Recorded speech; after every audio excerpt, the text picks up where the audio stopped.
Dr. Crystal Beal is a non-binary femme physician who provides high-quality, expert, and individualized queer and gender-affirming medical care through QueerDoc.com.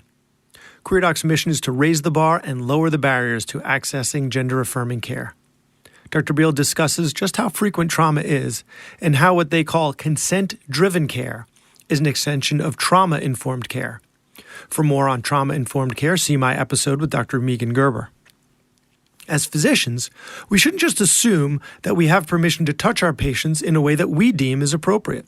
We may assume that it's implied, that if they're in the office for, let's say, a thyroid exam, we can just examine their neck, but keep in mind, there may be a history of trauma. Dr. Beal teaches us at what point during the visit we should be asking for consent for parts of the physical exam, and even the way we ask some of the parts of the history. This can help us build trust with patients who may have had experiences with the medical establishment that has given them cause for mistrust. We also discuss when is it important and necessary to have a chaperone, and when it may not be. Dr. Beal attended Florida State University College of Medicine. They completed their training at Valley Family Medicine Residency, achieving board certification in family medicine. Continuing to see gaps in care for their LGBTQ community, Dr. Beal sought extensive additional training in sexual health, queer health, and gender-affirming care, including self-study, continuing medical education trainings, and shadowing expert at Seattle Children's Gender Clinic. While starting QueerDoc, Dr. Beal supported their private practice through work providing care for people with substance use disorders. Working in this field continued to ignite Dr. Beal's passion for equity in healthcare and advocacy for vulnerable populations. Now board eligible in addiction medicine, Dr. Beal plans to sit for the exams in 2021. Welcome to the Physician's Guide to Doctoring, a practical guide for practicing physicians. Dr. Bradley Block interviews experts in and out of medicine to find out everything we should have been learning while we were memorizing Krebs cycle. The ideas expressed on this podcast are those of the interviewer and interviewee and do not represent those of their respective employers. And now, here's Dr. Bradley Block. It's a month into 2021. You are finally ready to commit to this year being better than the last, but you're still spending your evenings catching up on notes when you could be leaving work with a clean slate. On-Time MD teaches physicians critical time management strategies tailored specifically for the unique demands physicians face. Strategies cover the exam room, inbox and EHR, meetings, and more. Popular module, How to Delegate Without Dumping, addresses how to delegate tasks to your staff in a way that doesn't make them feel dumped on, but inspires them to do their best work. Course creator Phil Boucher, pediatrician and podcaster, wants you to join other physicians who understand the value of their time but are struggling to make a clear and executable plan of action. Join today and save 50% by using the code 2021 at checkout. You also get a money-back guarantee if you don't reclaim 3 hours a week in the first 2 months. Now is your chance to join On-Time MD and reclaim your time for good. Go to drpodcastnetwork.com/ontimemd to get started. Crystal Beal, welcome back to the podcast. Thanks for having me back. Really excited to be here. So, what is implied consent? And why should physicians be aware of this concept? Yeah. So I always think of implied consent as consent that is not expressly granted by a person. And I think of it oftentimes in opposition to explicit consent, where I have specifically asked a person a question of, is this okay? Can I do this? And they say yes or no. And I have an explicit moment of consent happen versus implied consent where it might happen in our field is a patient's in the office to see me for like a cough or a cold. And I go through the process of talking to them, and then I just start listening to their heart and their lungs, and I put my hand on their shoulder to steady myself while I listen with my stethoscope, which is on their chest, and I never asked the patient if it was okay for me to touch them. I just assumed, because they were there for the visit, I had implied consent to do the exam. And that's ways I think of differentiating them in our field. Okay, so if I'm going to be doing a procedure on someone, right, I need to get consent, informed consent. They need to sign something. I would assume, and maybe incorrectly, that if I'm just taking a history from someone, I don't need their consent to talk to them, right? Explicit consent. It's implied that I can ask them questions because they came to the office, right? or is that incorrect? I think there's obviously different sides to this conversation, and a lot of people might agree with you that that's enough. We talk a lot about informed consent in healthcare, though, and informed consent means that someone knows like what's going to happen to them, how it might affect them, the risk of that happening, the benefits of that happening, the potential alternatives, right? Implied consent is not necessarily informed. And so I think that's the big distinguishing feature and why I think it's actually worthwhile to get explicit consent at the beginning of every visit. And I do that with my patients when I set the agenda, like, hey, it's really nice to meet you. I'm, Dr. Beal, Dr. Crystal, whatever feels better for you. What would you like me to call you? Awesome. I love that, by the way. That was a throwback to our previous episode. Yes, right? yes. That was a huge takeaway from our previous episode, which is introduce yourself and then ask the patient how they would like to be, what they want to be called or referred to. Yeah. That's what comedians do a lot. That's a throwback, and I love it. Thank you for bringing that up again. Yes, right. And we do the whole pronouns dance, and then I say, I have you on my schedule to talk about X, Y, or Z, whatever, they're coming in for. Does that sound right to you? So first thing, I'm already checking, like, is that what they want to talk about? We're setting the agenda, right? And then the next thing I say, if they say, yes, that's what I want to talk about, I say, okay, during this visit usually takes about, in the work I do, 30 to 60 minutes. And we're going to talk about your experience of your gender, your goals for your gender care. We're going to talk about you medically as a whole person so I can get the medical picture of your family. So when we start trying to craft a plan, we're keeping those things in mind. We're going to check in head to toe on your body and go through all your symptoms. And then we're going to come up with a plan together. Does all of that sound okay to you? So again, I'm giving them some information so when they can choose whether or not they want to participate in that visit, right? Because not everyone knows when they're coming into our office what the visit might entail. And then after we set the agenda and they say yes, I say, I think consent is essential in healthcare. So if I ask you questions you don't want to answer, you can feel free to say that. Very frequently, it will not affect my ability to take care of you. And if it does, we can navigate that together. I also think it's awesome if you want to know why I'm asking something.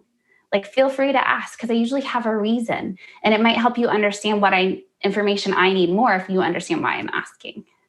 So I'm trying to set the tone at the very beginning to pull apart that power differential that exists between providers and patients. Because the weird thing that has happened in medicine, right? We're the ones with the power. We have the knowledge, we have the training, we have the access, we have the things someone thinks they might need. And they're coming to us as like a sick, vulnerable person, or maybe not sick, but just wanting something. And so there's this inherent power differential already. But the weird thing is like, we're talking about this person's life and this person's body, right? And they should have the power over that. They should have the autonomy over that. And so I want to try to like shift that balance as much as possible and put it back in their hands. We have very different practices. Yes. Right? Yeah. I'm an ear, nose, and throat doctor. So I'm trying to figure out where that would fit in my practice, right? If a patient comes in with nosebleeds, right? Yeah. They've set the agenda because they said, they told my medical assistant, I've been having nosebleeds, right? Yeah. So all we're going to talk about is nosebleeds, unless of course it's someone I've seen before. And I say something like, before we get to the nosebleeds, let's talk about your sleep apnea. Are you using your CPAP machine, right? So I might add a little something in. Maybe they want to talk about it. Maybe they're frustrated with it and don't want to talk about it. I don't know. I would assume that they would let me know. So, we since our practices are so different, and yours covers very emotionally charged issues, whereas mine does not, right?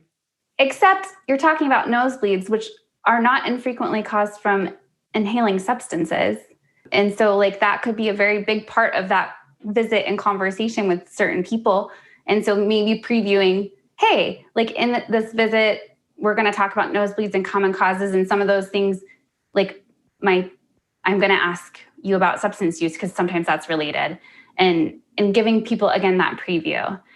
And that doesn't actually have to happen at the beginning of the visit. I also revisit explicit consent before more sensitive subjects. One of those usually being substance use. I also again, for transparency and care and empowering my patients, oftentimes explain what I'm going to document about substance use as well. Because like, how often do you have someone tell you, oh yeah, I did X, Y, and Z. Are you going to put that in my chart? And then you're stuck as the provider being like, what do I do? Like, because I don't want to be fraudulent. I want to document. I want to help this person be safe. And yet at the same time, once it's in there, particularly with electronic medical records, it's never going away. Yeah. But could I give implied consent or get not implied, could I get the consent as it's happening, right? Like, also one of the issues that could cause nosebleeds would be substance use in the nose. By the way, feel free if this is a line of questioning you're not comfortable with, let me know and we could bypass it. So kind of as it's going, not get it beforehand. Yeah. Okay. And I implement both strategies. Okay. Again, I feel like it's really nice. Like setting an agenda is something we do so often in primary care fields anyways, because so often people come to us with like 15 things they want to talk about. So we have to set an agenda to be able to like tackle at least a couple of things effectively. And so I think kind of explaining what that looks like to them is just part of that process to me. And so I check in there, but then I do also check in throughout the visit, like before talking about substance use, before talking about genitals, sexual health, before talking about trauma. All of those things are topics I typically check in about explicitly before I start talking about them. And I do give a little preview like you did of saying like why it matters to me medically. Like, why do I care about this medically? So they know it's not just morbid curiosity, which unfortunately working in gender care is like so many of my patients, like, and myself have experienced like providers' curiosity that has nothing to do with like why we're there, right? But I can't tell you how many people get asked about their genitals at the ear, nose, and throat doctor. It was going to come up later in the visit, but I'll say it now. It's a checkup from the neck up. That's all we do. Otolaryngologists stick to that. All right. I listen to lungs too, because a lot of my patients have asthma, but okay. So what specialties do you think should be most vigilant about this, right? I think some of those are readily apparent. OBGYN, urology, anytime you're dealing with genitalia, or anytime primary care, like, again, because a big part of what I think primary care is like educating patients and advocating for patients and helping them understand how to access healthcare and how to move through healthcare and how to advocate for themselves. Like being a safe space. Yeah. Yeah. So creating a safe space. And so I think exactly right. I think that's a big part of, should be a big part of any primary care practice, period. Whether there's going to be a sensitive exam or not, or, particularly meeting new patients and welcoming them into the practice. Obviously, consent over the course of a long-term relationship, particularly interpersonal relationships, implied consent can become much more acceptable. But again, in professional relationships, I think we should always get explicit consent before we touch anyone, because we don't know what has happened between now and the last time we saw them and whether or not touching is going to be okay. Okay, so now we've moved beyond the history and we're getting into the physical. Okay, So you're about to start your physical exam. How do you enter into that? How do you get the consent? And by the way, you had told me about consent-driven care. So is what we're talking about now referred to as consent-driven care? I made that phrase up. I love that you asked me what it was. Like it was a real thing. And I'm like, oh no, it's just like a thing I'm passionate about. I tried to search other podcasts to see if it was covered because I listen. I don't read. I don't read. I listen to a lot of podcasts though, because I spend some time in the car. So I tried to find consent-driven care and no, I couldn't find it, but let's coin the term. Yes, right. It's happening right now. It is happening here. Consent-driven care. Okay. So let's talk about the hashtag. Okay. So let's talk about that consent-driven care. And at what point, now that you're starting your physical exam, what do you say to the patient? Yeah, typically it depends on the kind of exams that I'm going to be doing, right? And like what is going into it. And so if it's like going to be a more sensitive exam, I am explaining kind of the whole play-by-play of what's going to happen before anyone takes their clothes off, right? So if I'm doing any kind of pelvic exam, IUD insertions, which I did a ton of when Trump got elected, any kind of genital exam, rectal exam, anything like that, we're talking about what's going to happen before anyone has taken their clothes off. Because do you know how much harder it is to say no to a doctor when your clothes are off? Right? Yeah, as if the power differential isn't big enough to begin with. Now you're naked. And you're sitting on a paper with a paper in your lap and you just want to leave, but you can't run out. Yeah. So an explanation of all that's going to happen beforehand. If it's more I'm going to be listening to hearts and lungs and things like that, I say, hey, this is the part where I would typically do some exams that I will talk you through each one while we do it. Are you okay moving into that section and sitting on the exam table? And then if they say yes and get up there, and I say whether or not clothes are going to have to come off, right? So, and then once they're up there, I say, okay, I want to listen to your heart now. And so I'm going to place my stethoscope on your chest and I'm going to move it around to a few different positions. I won't be touching you anywhere else. And I can't hear very well if you start saying something to me. So if you need to get my attention or if you want me to stop, just raise your hand in front of my face. Just tap real hard on the bell of the stethoscope. Right. And I also am saying, is that okay with you before I actually do it? Yeah. Right. So I'm getting explicit consent before each actual encounter of touching. And this is, oh my gosh, this is maybe one of the reasons consent-driven care became important to me. You probably heard it in medical school, maybe. Did you hear about the power of healing touch and how important it is for doctors to touch their patients? Yes, absolutely. Even though I went to medical school a while ago now. Yeah. They talked about that, yes. Right? Yes. Did anyone talk about whether or not you should ask your patient if they want healing touch before you touch them? No. Yes. No, that was not covered. It was not covered at all, right? And so the other part of the work I do is substance use disorder treatment. So both the populations I work with primarily are incredibly vulnerable. And it's really questionable what the rates of provider sexual inappropriate behaviors and touching and assault is with patients. We don't have research. We don't have good numbers. We're not collecting the data, to be frank, which is kind of scary. But one study said maybe 11%, 1 in 10, right? Oh, wow. And then you can also take that information and think that probably only about 1 in 10 people who are assaulted report it. So it's kind of scary numbers and not great, right? And then take on top of that, all the populations I work with are incredibly vulnerable, and a lot of them have already experienced trauma. Yeah. Right. And so healing touch is only healing if we want it. And so it's absolutely essential that we ask people before we touch them.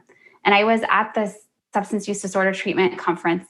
It's one of the bigger national ones, the year before the pandemic. And some doctor stood up there and talked about how important it was, in the commentary section about touching patients. And I just wanted I wanted to rip his fucking head off. I'm not even going to lie. Because I'm do you know how many of your patients have been sexually assaulted by someone who looks like you? Do you have any idea? Have you asked any of them?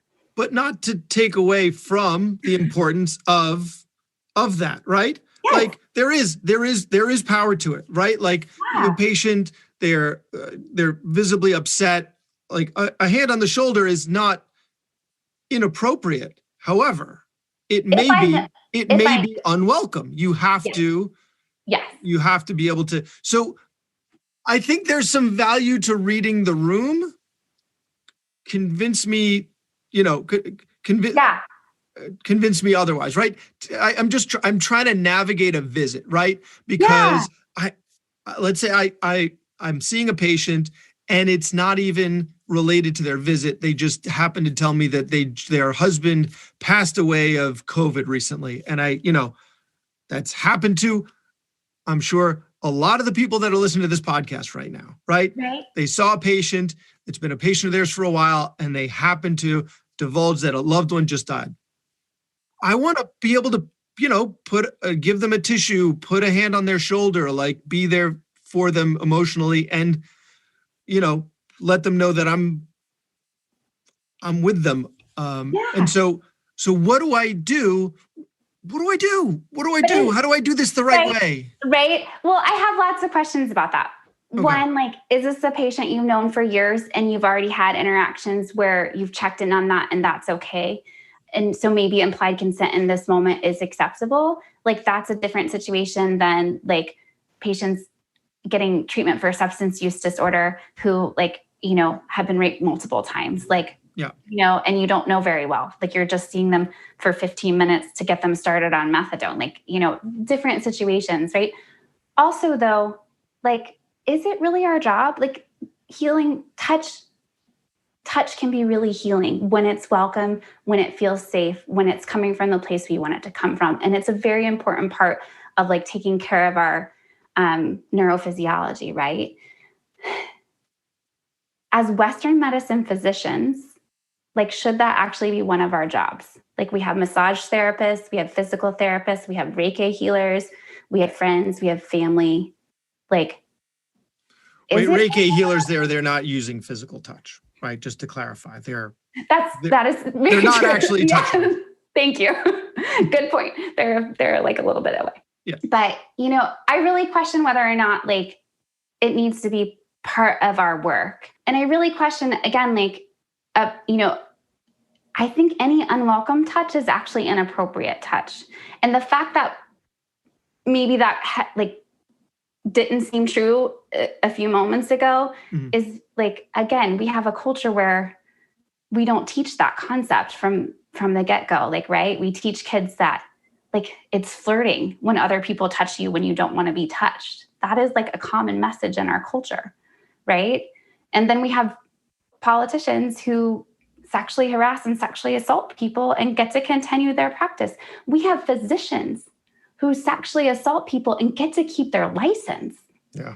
And so I guess I really struggle to think like, if I haven't asked you if it's okay to touch you, I don't know that any touch is appropriate. And so I'm going to wait and ask. And I might say to my patient who's crying, you look really sad right now. Would it be helpful if I like put my hand on your shoulder and give you this tissue?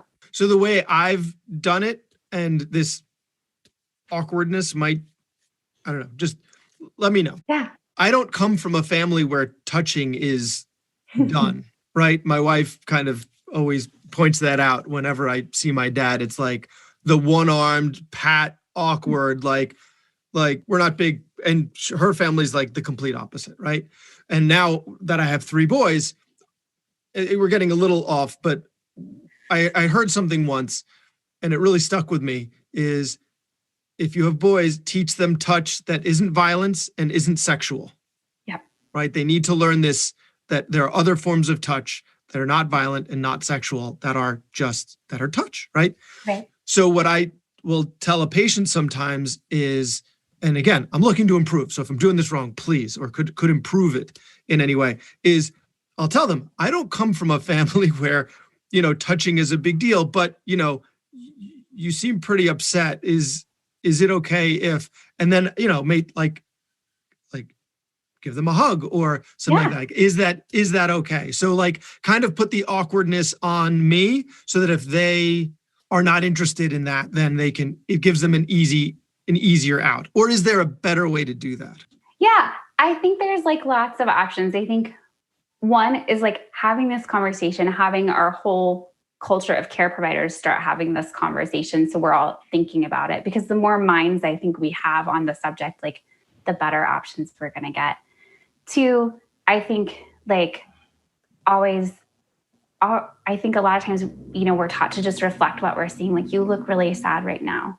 How can I support you best? So like just giving them an open-ended option, right? To let me know instead of trying to assume it's a tissue they need, or it's a hug they need, or it's a pat on the shoulder they need. Tissue is medical school. That's what they taught us in medical school. Right. If someone's crying, don't give them a tissue. Get them a tissue. No, get them a tissue. Oh. Get them a tissue.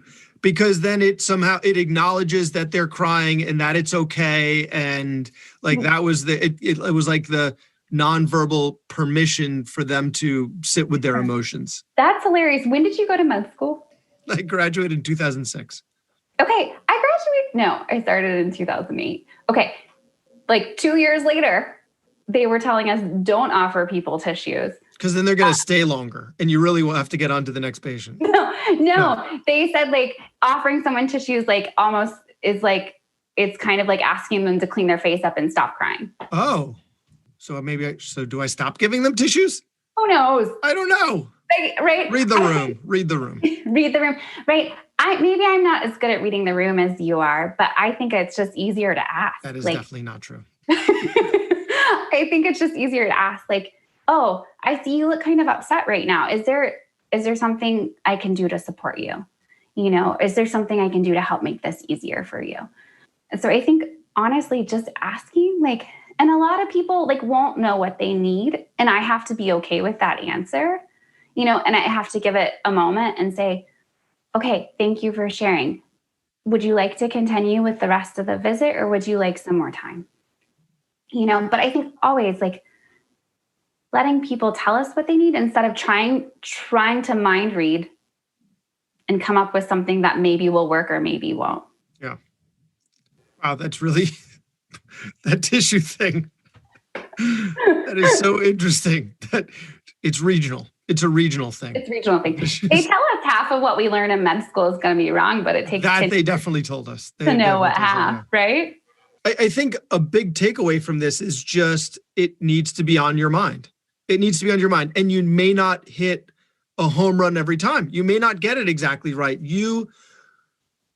Right, but it needs to be something that's on your mind. And I see it as an otolaryngologist with our physical exam, 2 specific times.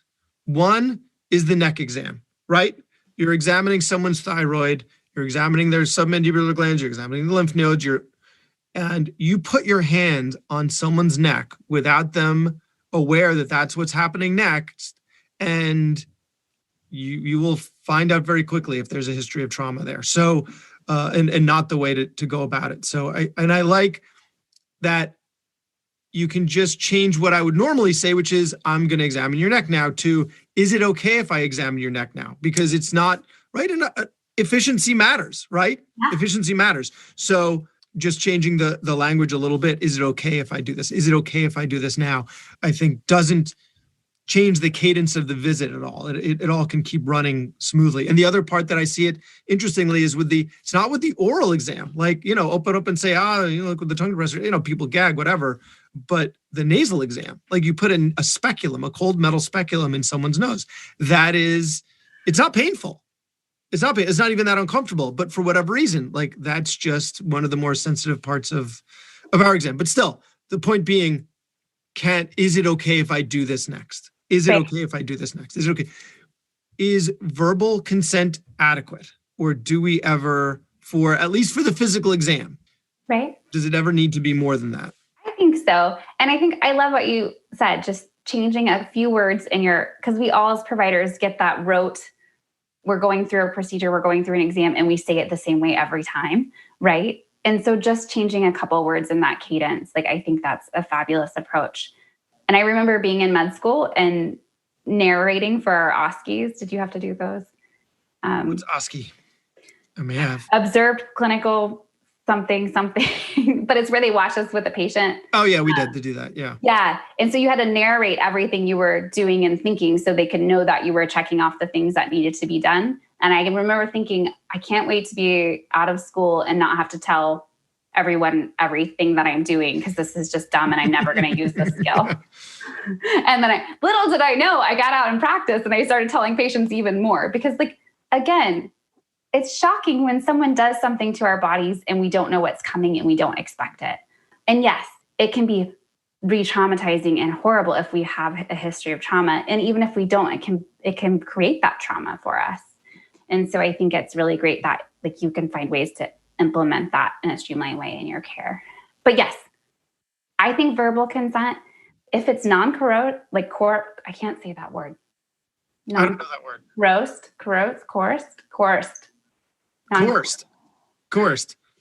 Like you're not forcing. You don't force them to do it. Yes. If it's genuine permission. Yeah.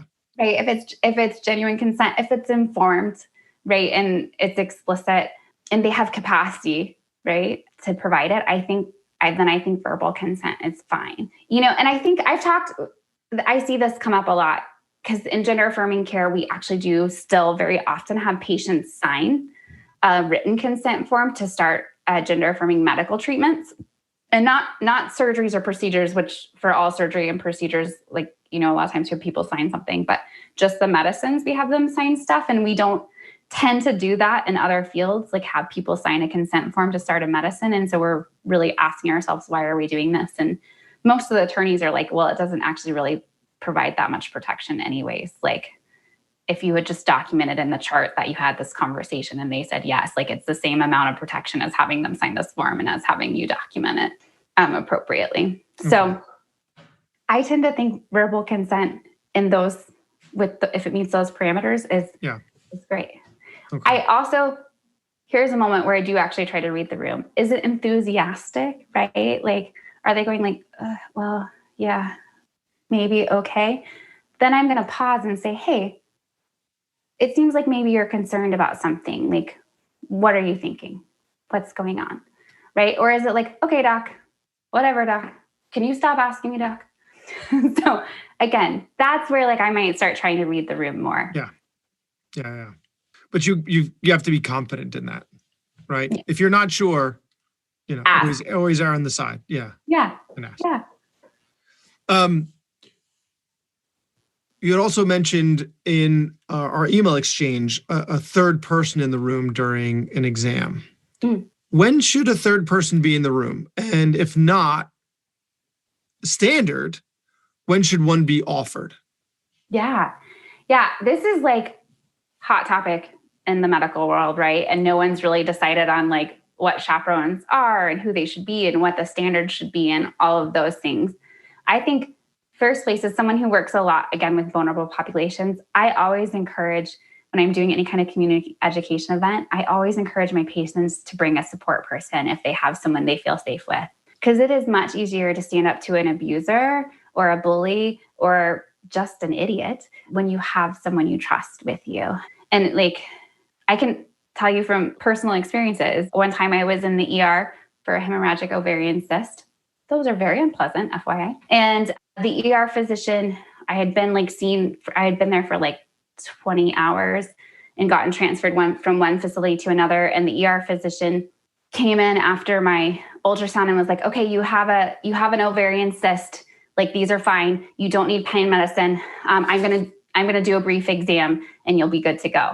She hadn't talked to me. She hadn't gotten any history. Like, she hadn't even asked me my name. She hadn't examined me, and she told me my diagnosis, which did not fit my presentation at all. She obviously did not know I was a physician. And I said, no, I don't want you to touch me, because like this person just came in and made this pronouncement and was like really rude. And she's like, no, it's fine. I'm just going to do this brief exam, and starts washing her hands. And I said, no, you're not. Like, you're not going to do it. Yeah. Right. But I had my family there. Like, and I'm a physician who's... And you're a physician. Yeah, you're like the one in, 100,000 that's able to actually push back. Advocate for myself and know that what's happening is not okay. And even if it's the standard, I don't care, because I don't want it to happen to me. But another time I was in urgent care just for like a migraine that we couldn't get to break. And so they were like giving me IV fluids, but they gave me IV Benadryl and Compazine, and I was super agitated. Right? I was like losing it, and I had no family there. And I just asked the nurse, I was like, I just want to go home now. Like, I don't want that other bag of fluids. I want to go home now. And she was like, no, you have to have this. And that was the end of the conversation. Dude, for a migraine. What's really? Yeah. I get, it's not technically a migraine. I get rebound headaches from NSAIDs and Tylenol. Yeah. And they're like 5 days long. But nonetheless, it's not like you could die if you don't get this. Yeah, no, it's not an important. I didn't need another. We've already billed you for it, so yeah. Yeah, I'd already gotten like one bag of fluids. Yeah. Like, I'd gotten the medicine, and like, I'm not dying. It's just a rebound headache from NSAIDs that like I didn't want to be debilitated by for 5 days. Yeah. But this nurse just told me no, and I didn't have my family there, and I was like all strung out on antihistamines. Yeah. It was like, okay. Mad as a hatter, hot as a... Yeah. What are all those anticholinergic? That's a mnemonic. I don't remember. Right. Yes. I wouldn't recommend that for anyone. No. No, that sounds terrible. So yeah, excellent point, right? There was a circumstance in which you were able to advocate for yourself, and there was another circumstance where same person not able to advocate for themselves. So right. Yeah. And I think a big part of that for me was like whether or not my family was there to help me like stay grounded, because they were the people I feel safe and secure with. So if you can bring a support person with you, someone you feel safe with, and you can kind of like pregame, like, okay, this is like maybe my magic word. That means I need to leave or I need you to start being involved and I need you to start talking. Or maybe from the get-go, I want you to just ask questions whenever you want. I want you to be part of this visit because you might see things I don't see. So that's like a third person that if someone has access to, amazing. That's not a formal chaperone, which is what we were kind of talking about. Yeah. So our audience is predominantly physicians. So when should we as the provider, other than recommending to our patients that they always bring someone, tougher to do right now in the age of COVID because, people are being told you have to come by yourself because of the risk of infection. But, when this is all behind us, but as providers, when should we be bringing someone in the room with us, either for our own legal protection or for our patients' protection or both? Yeah. And we don't know how much legal protection it offers. Like we don't have the research on that yet either. So like, litigation has gone up at the same time. Use of chaperones has gone up as well. And we don't have any literature saying whether or not chaperones actually reduce litigation or improve litigation outcomes yet. So that will be interesting. That's probably coming down the pipeline. But I think it's kind of like as a practice, maybe decide, particularly some of these practices like primary care, OBGYN, pediatricians, those kinds of things, like decide as a practice, what is our policy? Like, are we going to implement chaperones? Are we not? Like, and if we're going to implement them, are we implementing them across the board? And I think it's always because you need to decide that before you decide what you're going to say to a patient. Because if I say, would you like a chaperone? And they say no, but like, I feel like I want one, I'm in a very awkward position all of a sudden, right? Yeah. And so decide that as a practice. And then don't assume that your patient wants a chaperone that appears to be the same gender. Also, don't assume there are only two genders, please. And so, if as a practice, you're going to decide to use chaperones, and you're going to decide not to let patients choose for certain exams whether or not a chaperone is going to be present, right? Then go ahead and have that as part of your intake paperwork and intake orientation to the patient. Like, we do utilize chaperones for these specific exams. There's not an opt-out option, or there is an opt-out option. We have chaperones available. There's an opt-in option. So kind of having that just as part of the intake orientation process. So you don't have to be awkward and weird in the moment is really nice. And then, if you're going to use chaperones, asking the patient, if they have a preference in gender, right, of their chaperone, I think is letting them choose. Again, right. Cause I feel like when chaperones started, there was just this women have to chaperone women or only male providers have to have chaperones when they're doing, sensitive exams on females. And it's it leaves kind of granted, most of the people who inappropriately sexually touch other people are cis males. Yeah, you had sent me that article that said 100%, actually. It wasn't most. It was 100%, at least in the cases that were cited there. Yeah, in the 101 cases that they had. Yeah. But still, I think it's worth recognizing that one, oftentimes assault isn't even about sex. So because sometimes the question around sexual orientation will come up, and again, sexual assault is about power, not sex. So, but just checking in on what the patient would prefer for gender instead of just assuming. And definitely any practice that's going to use a chaperone, use that chaperone irrelevant of the provider's gender. So it's not some of the providers have to have chaperones and other providers don't, right? Standard. Yeah. So trying to standardize it, trying to just make it orientation paperwork part of the process to simplify some of those awkward conversations. The American AMA, the American Academy of Pediatrics, and ACOG all have statements about chaperones and, what they think is appropriate. And, I think American Academy of Pediatrics, it's like anyone under the age of 10 should have like their parent, guardian, caseworker, or someone else present. Over the age of 10, there should be a chaperone present for like sensitive invasive exams, with some room for patients to advocate for themselves as they get older. Yeah. If they're like, no, I would rather not have the other person in here. And so I think, again, just like standardizing things and streamlining it would be a better approach than saying like, oh, well, you're a dude, so like we're going to send this lady in with you while you do this lady's exam. and you're a lady, so I'm not going to worry about you ever doing anything wrong or like taking advantage of anyone or causing harm. Like those, like, yeah, little too simple, little too binary. Little too binary. Yes, for sure. Right. And then there's even like, this is one of those things, again, like I feel like is so weird. There's a physician right now in Washington whose license, like he's going to go before the board. His license is restricted. He's still allowed to practice, but he's only allowed to see men.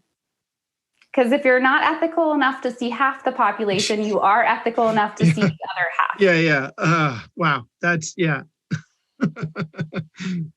Yeah. And I think you're horrible to half the population, but we're going to assume that you're probably just fine to the other half.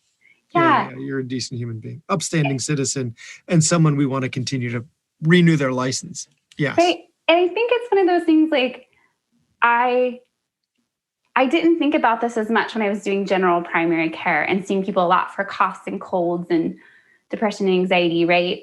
But like the more and more work I do with more and more vulnerable populations and the more and more violation of patients' rights I see, you know, and the more experiences I have as a patient myself, like I've just had my mind boggled, right? And so I've gotten more interested in it. And so then I do things like pull up the Washington State Board Association and look at who has, you know, reports and cases against them and what they're for. That's all public record. Yeah. Right. But I literally got hired at the methadone clinic because they assumed I was a woman, because they had a provider who had been sexually harassing patients. There's board action against him. And they felt like they just needed to hire a lady doctor because then it wouldn't happen. You know, like they didn't even ask me questions about my training. They were like, you have ovaries and an MD, you are hired, let's go. And I was like, this seems really weird. Like that everyone else here thinks this is normal seems really weird. What's going on? And then it was like this deep dive of like what's actually happening. And I had to no treat idea. Our most vulnerable people. Yeah. Right. Mm-hmm. Yeah. Yeah. And I had no idea because I feel like I had this optimistic heart going into med school. Like, I went to med school to help people. And I felt like the people I was in school with were there to help people too. And we're all generally like decent people. And so I kind of thought like all doctors were decent people.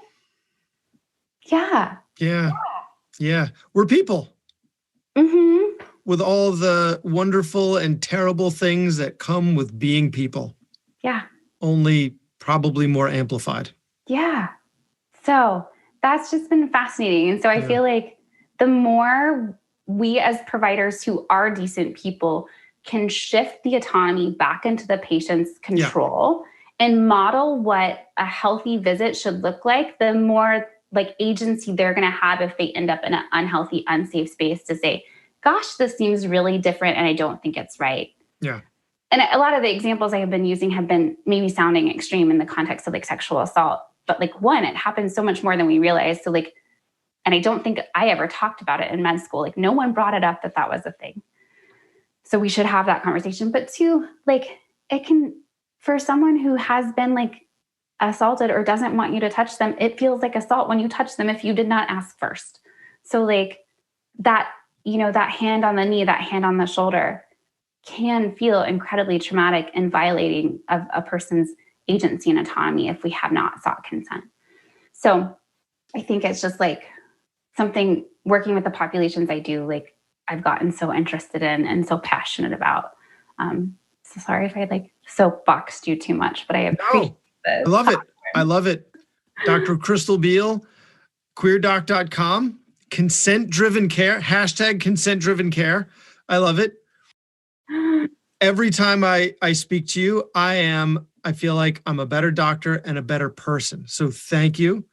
Thank you for all the great work that you're doing and for bringing this to my audience's attention. So implied consent should be on our minds with every patient, and it should start becoming our habit and our practice. So thank you again. Yeah, thanks so much for having me. Such a great show with Dr. Beal. I love having them on. Before we end, be sure to use your 15% off code for On Time MD by Dr. Phil Boucher to gain control of your life, your focus, and your time. Reach out at drpodcastnetwork.com/ontimemd and use code 2021 at checkout. That was Dr. Bradley Block at the Physician's Guide to Doctoring. He can be found at physiciansguidetodoctoring.com or wherever you get your podcasts. If you have a question for a previous guest or have an idea for a future episode, send a comment on the webpage. Also, please be sure to leave a 5-star review on your preferred podcast platform. We'll see you next time on the Physician's Guide to Doctoring.